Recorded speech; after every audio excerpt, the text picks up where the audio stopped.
Hello বন্ধুরা, তোমরা কেমন আছো? আমি খুব ভালো আছি। হুম দেখো, নাম তো দেখে বুঝতেই পারছো এটা আমি কি বানাবো। তার সঙ্গে গুড় আছে, গুড় আম বানাবো। ঠিক আছে, এখানে মশলা রেখেছি 5 ফোড়ন। এখানে ভাজা গুঁড়ো মশলা বানাবো। গ্যাস জ্বালালাম, কড়াইটা গরম হোক।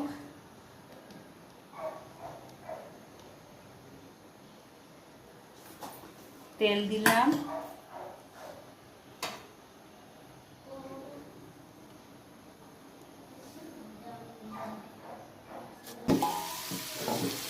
দেখো বন্ধুরা, আমটাকে আমি একটু ভেজে নিই। গুড় দেবো, আর একটু নুন দেবো, হালকা নুন, একটু হলুদ দেবো, তারপর জল দিয়ে ফুটতে দেবো। দেখো বন্ধুরা, আমার গুড় আম হয়ে গেছে।